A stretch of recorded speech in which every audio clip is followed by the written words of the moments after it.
This is a true account, presented with care and respect for all impacted. The focus here is on understanding the investigation and what can be learned from it. True crime isn't just about what happened, it's about understanding why. If you value that approach, consider subscribing. Your support through likes helps this content reach others who think the same way. Now then, everyone who knew Karla Homolka described the same person. Friendly, polite, soft-spoken, the kind of person nobody would suspect of hiding dangerous secrets. She smiled easily, loved animals, worked at a veterinary clinic. From the outside, her life appeared completely ordinary. But years later, investigators would recover videotapes from inside her home that forced an entire country to reconsider everything they thought they understood about her. Because the woman many believed was a frightened victim might have been something very different all along. And that's what makes this case so significant. Karla Homolka grew up in a quiet suburban environment in Canada during the 1970s and 80s. Friends and neighbors often described her as cheerful and approachable. She performed well socially, cared deeply about animals, and appeared to have a stable relationship with her family. Nothing about her early life suggested she would later become connected to one of the most controversial criminal cases in Canadian history. What's interesting from a psychological standpoint is how often dangerous partnerships appear completely ordinary from the outside. Researchers who study criminal behavior frequently point out that many high-profile offenders maintain socially acceptable public identities. They work normal jobs, they build relationships, they blend into their communities. Karla fit that pattern almost perfectly. She especially loved animals. That passion eventually led her to work at a veterinary clinic while still young. Co-workers later described her as dependable and gentle around pets. To the people around her, she seemed responsible and emotionally warm. And this is where things take a turn. At a pet convention in the late 1980s, Karla met Paul Bernardo. Bernardo was several years older, confident, charismatic, outgoing in ways Karla was not. Friends later said he had the ability to dominate conversations and quickly become the center of attention. He projected confidence so naturally that many people trusted him immediately. The two connected almost instantly. At first, the relationship looked intense but normal. They spent enormous amounts of time together and became deeply attached very quickly. But behind closed doors, the dynamic was already becoming more complicated. Investigators later learned the couple shared an interest in violent power dynamics and humiliation-based behavior. According to court records and later evidence, Bernardo preferred controlling relationships built around dominance and submission. Karla appeared willing to follow his lead. From a psychological perspective, this dynamic became extremely important later in the investigation. Experts who examined the case noted that coercive partnerships often develop slowly. One partner gradually establishes emotional authority, while the other adapts to increasingly harmful behavior over time. But the situation here may have been more complicated than simple control. Years later, when videotapes from inside their home were recovered, investigators noticed something disturbing. Karla did not always appear fearful or unwilling. In several moments, she seemed engaged and emotionally comfortable participating alongside Bernardo. At the time, though, nobody knew any of this. To outsiders, they looked like a young couple in love. But there was something about the relationship people didn't fully understand. Bernardo's behavior was already escalating long before investigators connected him to violent crimes. During the late 1980s, a series of assaults in Scarborough created widespread fear throughout the Toronto area. Women reported being followed and attacked by an unknown man who seemed organized and methodical. The press eventually began referring to the attacker as the Scarborough Rapist. For years, investigators struggled to identify him. What they did not know was that Bernardo had reportedly discussed many of these fantasies openly with Karla. According to testimony later presented in court, he pushed boundaries constantly and sought increasing levels of control within the relationship, and Karla stayed with him. That detail would later divide public opinion across Canada. Some believed she had been manipulated by an abusive and controlling partner. Others believed she was an active participant who understood far more than she admitted. At the center of that debate was one deeply disturbing event involving Karla's younger sister, Tammy. During a Christmas gathering in the early 1990s, Tammy consumed drinks that had reportedly been mixed with medication. Investigators later concluded that additional chemical substances were also involved inside the home. Tammy eventually lost consciousness. What happened next would become one of the most controversial parts of the entire case. Tammy later stopped breathing after choking while unconscious. Emergency responders arrived, but she could not be saved. Her death was initially ruled accidental. And at the time, very few people questioned that conclusion. Looking back, investigators would later identify warning signs hidden in plain sight. What makes this part of the story especially important is not graphic detail, it's perception. Everyone around Karla still viewed her as caring and trustworthy. Her public image remained almost completely intact after Tammy's death. That image would become one of the most powerful tools in the years ahead. Because when people appear soft-spoken and emotionally vulnerable, investigators and sometimes entire communities can unconsciously lower their guard around them. This case would later become a major example discussed in criminology and forensic psychology courses for exactly that reason. Now, here's the detail that changes everything. According to later testimony and evidence, Bernardo blamed Karla for Tammy's death. Instead of distancing herself from him after the tragedy, Karla remained committed to the relationship. Their bond appeared to intensify rather than collapse, and that raised a question investigators would struggle with for years afterward. Why? Why stay connected to someone linked to increasingly dangerous behavior? Why continue protecting the relationship? And why did so many people continue seeing Karla primarily as passive and harmless? To understand why, we need to look at how carefully image and perception shaped the investigation from the very beginning. Because at the time, nobody questioned the story they were being told. But years later, investigators would realize the truth had already surfaced once before and been missed entirely. By the early 1990s, fear had spread throughout parts of Ontario. Investigators were still searching for the individual responsible for a series of violent assaults connected to the Scarborough area. The attacks appeared organized, planned, deliberate. Women described someone methodical and controlled, a person capable of maintaining an ordinary public image while hiding increasingly dangerous behavior. At the center of that hidden world was Paul Bernardo, and standing beside him was Karla Homolka. What makes this chapter of the case especially important is how perception shaped nearly every major decision investigators made. Because while Bernardo increasingly appeared aggressive and unstable behind closed doors, Karla continued presenting herself as vulnerable, emotionally damaged, and trapped inside the relationship. That image would become central to one of the most controversial plea agreements in Canadian history. But before investigators reached that point, the situation escalated dramatically. In the summer of 1991, a teenage girl named Leslie Mahaffey disappeared near her home in Ontario. The case immediately alarmed local communities. Witnesses described confusion and panic spreading through the area as investigators searched for answers. Months later, another young woman named Kristen French disappeared in broad daylight after leaving school. The second disappearance intensified pressure on investigators enormously. Now, authorities were facing the possibility that a single offender might be connected to multiple crimes across the province. And yet, despite growing concern, Paul Bernardo still appeared outwardly normal to many people around him. That's one of the most unsettling realities in cases like this. Dangerous individuals often rely on routine social behavior to avoid suspicion. They maintain jobs, relationships, public identities. From a criminological standpoint, this process is sometimes called compartmentalization, the ability to separate violent behavior from everyday life. Bernardo appeared highly skilled at it, but behind closed doors, the relationship between Bernardo and Karla was deteriorating rapidly. According to testimony and evidence later introduced in court, Bernardo became increasingly controlling and physically abusive toward Karla during this period. Friends and family later reported visible injuries and signs of emotional distress. Karla herself would eventually describe years of intimidation and fear inside the relationship, and for investigators at the time, that explanation seemed believable. After all, Bernardo fit the public image of a dominant offender.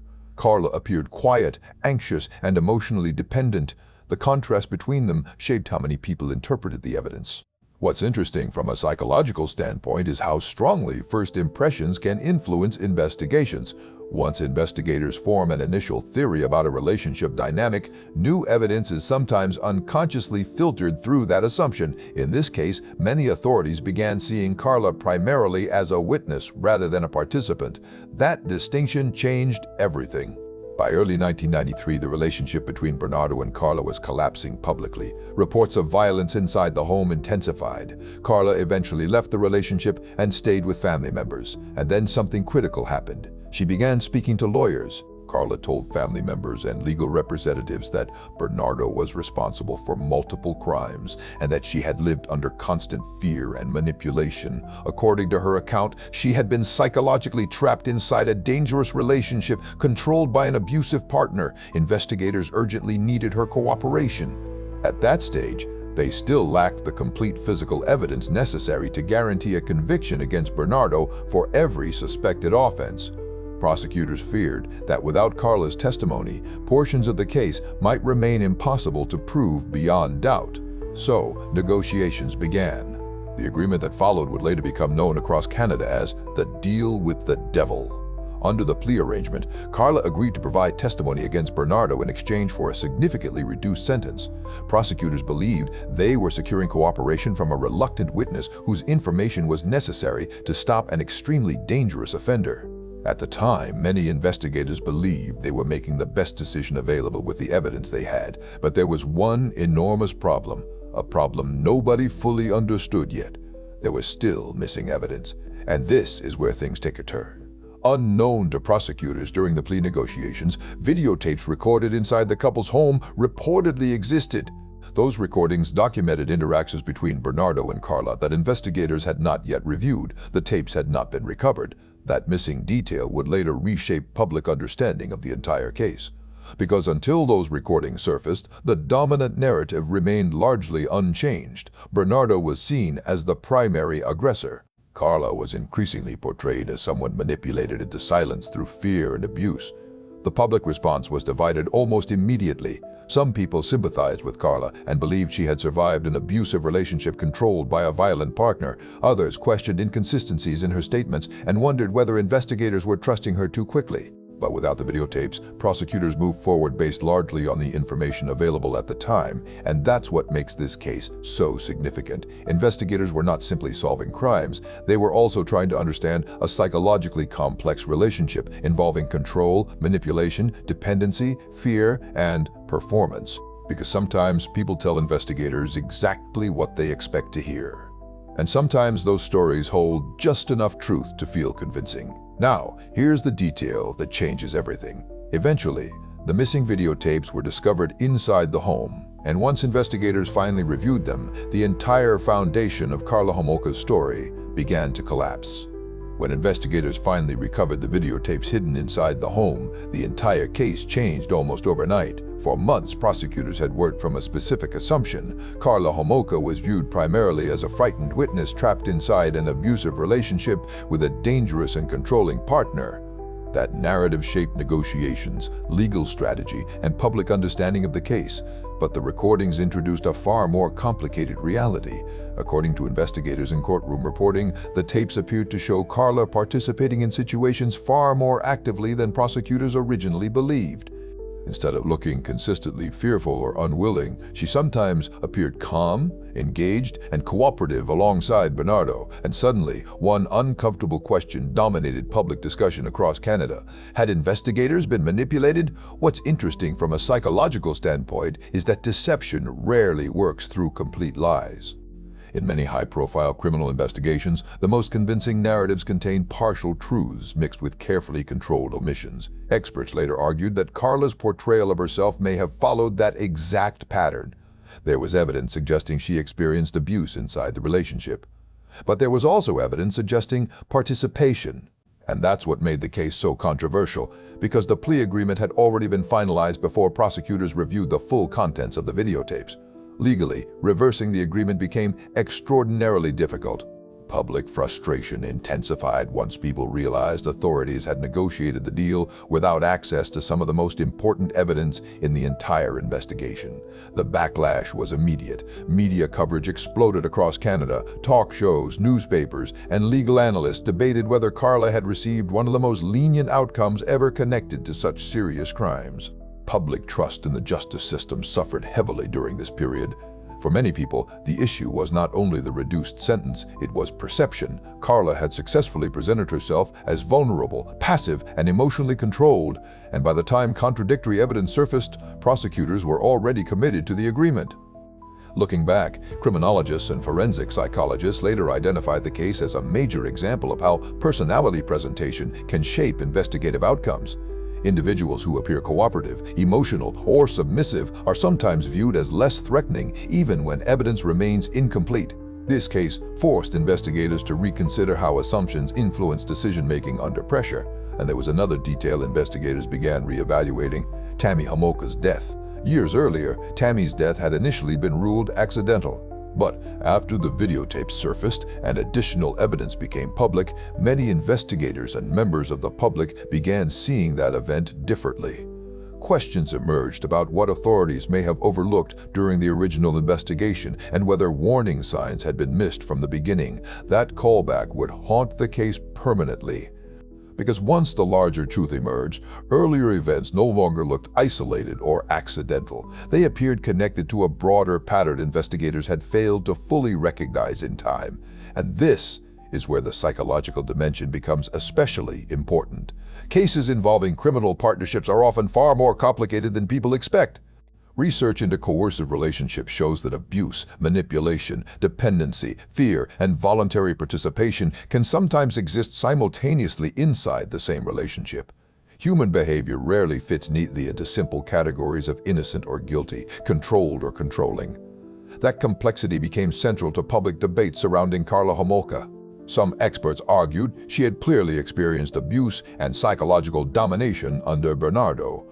Others argued the videotape demonstrated active participation that went far beyond fear or survival behavior. Public opinion never fully settled. Even decades later, the case still generates intense debate among criminologists, legal experts, and the general public.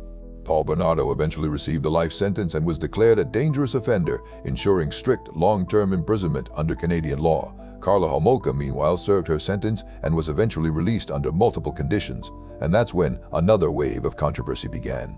For years after her release, reports of Karla living quietly under different names triggered strong public reaction. Communities repeatedly debated whether someone connected to crimes of this magnitude should ever be allowed anonymity or reintegration into ordinary life. But from a psychological perspective, the lasting impact of the case goes beyond one individual. The investigation changed how Canadian authorities approached plea negotiations, evidence disclosure, and psychologically manipulative partnerships. Legal experts later pointed to the case as a warning about rushing agreements before all available evidence has been fully examined. It also became a major teaching case in forensic psychology. Because the most disturbing aspect was never only the crimes themselves, it was how effectively image and perception influenced the investigation from the beginning. Karla Homolka did not match the stereotype many people associated with dangerous offenders. She appeared approachable, ordinary, trustworthy. And because of that, investigators and the public initially interpreted her behavior through a very specific lens. But the videotapes forced everyone to confront a far more uncomfortable reality. Sometimes the people who appear least threatening are the hardest to fully understand. And that's what makes this case so significant. Not because it was sensational, not because it was shocking, but because it revealed how easily assumptions, appearances, and carefully constructed narratives can influence even the most serious criminal investigations. If this case resonated with you, I covered another investigation involving psychological manipulation and hidden warning signs that I think you'll find equally compelling. That video is on screen now. And if you haven't subscribed yet, there's a button right here. I'll see you in the next one.